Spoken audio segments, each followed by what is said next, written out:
Fala pessoal, beleza? Tudo bem?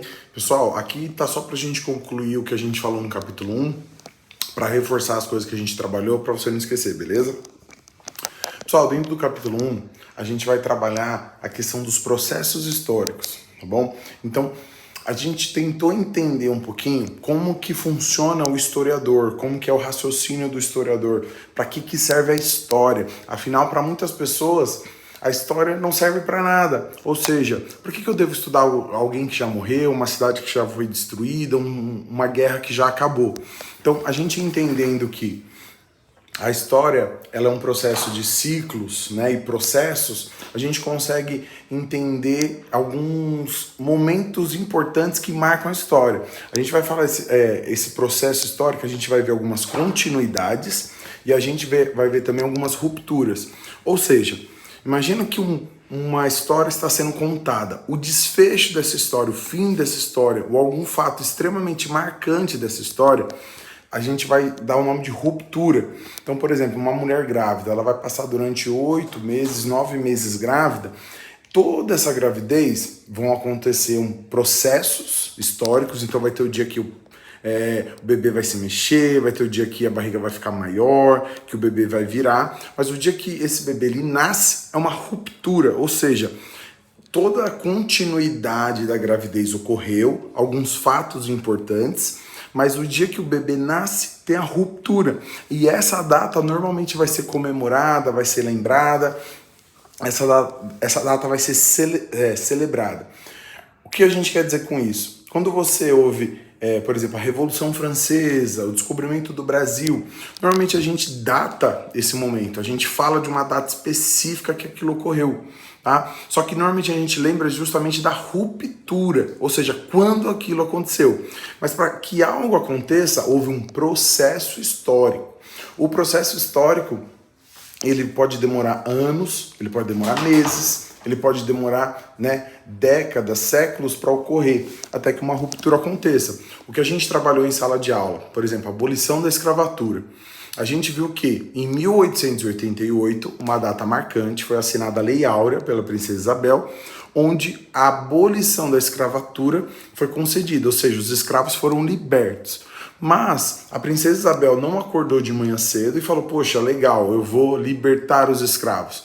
Para que isso ocorresse, teve um processo histórico, vários processos de continuidade, uma mão depois da outra, um processo após o outro, para que ocorresse uma ruptura que culminou, ou teve o desfecho da libertação, dos escravos. O que a gente trabalhou muito em sala também foi a história do Chico da Matilde, o Dragão do Mar, que ficou conhecido porque 4 anos antes da abolição da escravatura no Brasil, em 1888, o Dragão do Mar conseguiu que em 1884, no estado de Ceará, em Fortaleza, através de uma greve dos jangadeiros, eles conseguiram que no Ceará a escravidão fosse abolida antes. E a gente viu que esse processo histórico que o Chico da Matilde conseguiu foi muito relevante. Então, para 1884, ele conseguir ter essa ruptura, 4 anos antes do Brasil inteiro, ele fez greve, ele reuniu com os jangadeiros, ele saiu em jornais, ele teve que fazer alguns processos, as continuidades, para culminar na ruptura, para que aquilo ocorresse. Ele se tornou uma figura relevante para a história do Brasil, tá? E a gente considera ele um marco no processo da abolição da escravatura. Veja, pro Ceará, para o fim da escravidão no Ceará, o Chico da Matilde ele causou processos históricos, continuidades históricas, causou uma ruptura, ou seja, uma mudança, só que para a história do Brasil como um todo, o que o Chico da Matilde fez, continuidade. Anos depois, em 1888, o Brasil todo obteve a liberdade dos escravos, a abolição, tá? Outra coisa que a gente trabalhou em sala de aula foi o seguinte, a questão dos tempos históricos. Então a gente falou do tempo da natureza, do tempo cronológico e a gente também falou do tempo histórico. Lembrando, o tempo da natureza ele está muito mais relacionado com os homens, os primeiros humanos lá da antiguidade viam a sociedade. Então, por exemplo, os egípcios, os sumérios, os persas, tá? Como que esses povos lidavam com o tempo. Então a gente viu que, por exemplo, quando a lua estava numa certa posição, eles sabiam, né, que estava se aproximando uma data específica. Quando o sol estava em uma determinada posição, eles sabiam mais ou menos qual que era a hora do dia. Eles conseguiam se basear pelas cheias de um rio. Eles conseguiam olhar uma árvore, ver se essa árvore está, né, ela está seca, essa árvore está com frutos. Eu consigo decifrar o tempo, né, as estações do ano, por exemplo. Então, tempos da natureza. Então a gente dá um pequeno exemplo. Você pega uma árvore, essa árvore está seca, né, essa árvore está sem folhas, a gente vai chegar à conclusão que a gente está no outono, período seco, né, sem muito calor. Essa árvore volta, né, a ter muitas folhas, uma árvore verde, radiante, provavelmente a gente está no verão. Se essa árvore começa a dar frutos, né, para você colher, você provavelmente está na primavera, tá bom? Então, assim, com esses processos da natureza, o ser humano no passado conseguia enxergar ou perceber o tempo ao seu redor. A gente viu exemplos de tipos de relógio, né? Então tinha um relógio do sol, que você conseguia ver as horas através da sombra, né? Da posição do sol, onde a sombra fazia no relógio. A gente viu que à noite, sem o sol, era um pouco mais difícil. O que eles desenvolveram? Relógio da água. Você tinha um balde furado que pingava algumas gotas. Essa quantidade de gotas de forma controlada dava basicamente as horas do dia. Quando um outro balde estava cheio, significa que aquele dia terminou. Era só você inverter os baldes, começar tudo de novo, que a contagem dos dias, das horas iam começar novamente. Exemplos de tempo da natureza. Tempo cronológico, a gente hoje consegue obter de forma mais fácil, através de celulares, calendários, a gente consegue ter isso pela internet. Então a gente consegue se situar melhor. Veja, hoje olhar o tempo da natureza para nós é mais difícil. A gente está num processo de aquecimento global, as estações do ano estão descontroladas, né? As cheias dos rios, né, são totalmente diferentes do que era antes. Então, se a gente fosse depender desse tempo da natureza, a gente ficaria até perdido. Porém, com relógios, a tecnologia, a gente consegue se conceituar no tempo. A gente também usa muito o tempo cronológico para datar coisas, né? Então, por exemplo, quando fala em 1500, normalmente a gente lembra do descobrimento do Brasil, a colonização do Brasil, né? Então, a gente data as coisas.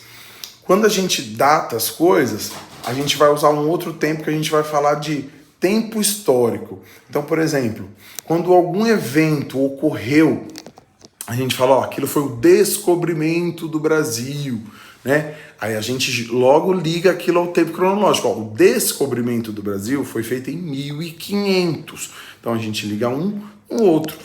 Quando um evento é muito relevante, muito importante, a gente chama de o tempo histórico. Quando a queda de Babilônia, né, o nascimento de Jesus, o descobrimento do Brasil, a Revolução Francesa, o ataque às Torres Gêmeas, tá?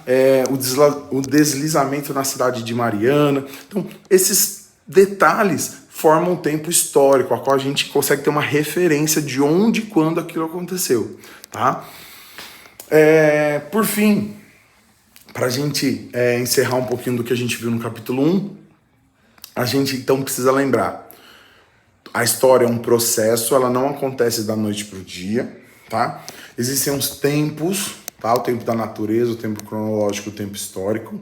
A gente contando, a gente analisando as evidências, né, do tempo, a gente consegue chegar a alguns resultados, tá bom? A gente consegue estudar, né, a história, vendo que alguns ciclos se repetem, a gente consegue perceber, né, que historicamente um discurso de ódio, por exemplo, se ele aconteceu no passado, se você vê um governante falando isso de novo, você pode ficar atento e falar, opa, lá atrás teve um governante que teve esse tipo de discurso, hoje está tendo esse discurso de novo, será que isso não vai se repetir? Então, estudar a história, você consegue entender o tempo, os ciclos, né, que algumas coisas se repetem. Bom, gente, eu acho que com isso a gente deu, né, uma percepção um pouquinho do nosso capítulo 1. O historiador, a gente precisa lembrar também que ele trabalha com evidências, entrevistas, jornais, diários, revistas, né, para chegar a algumas conclusões. uma coisa importante que a gente viu em sala de aula. Às vezes você tem várias testemunhas de um processo histórico. Então você tem 20 pessoas que testemunharam um crime, por exemplo. Só que a percepção de cada pessoa vai ser diferente. Por quê? Cada um olhou aquilo de um ângulo. Uma mãe vai interpretar aquele crime diferente de um estranho que estava naquele mesmo momento. O filho, a esposa, cada um vê o acontecimento de um ângulo. Se você é parente, se você está distante, se você é um desconhecido, a história a qual você vai contar muda. Então, não que a história ela é aberta para mentiras e interpretações qualquer, mas você precisa ver vários lados da história e formular uma análise que a gente vai chamar de uma hipótese do que pode ser um evento histórico. Então, quando a gente fala da ditadura, quando a gente fala do próprio descobrimento do Brasil, veja, tem a visão do indígena, tem a visão dos europeus, tá? Tem a visão dos escravizados no processo de colonização. Cada um vai contar como era aquele tempo. Quem era dono de um cafezal, né, alguém dono da elite, cheio de café, ele vai ter uma percepção daquele momento. Os europeus, né, que dominavam aquele período, os indígenas, cada um vai contar um relato. Então a história ela é formada por essas testemunhas oculares que viram o que aconteceu.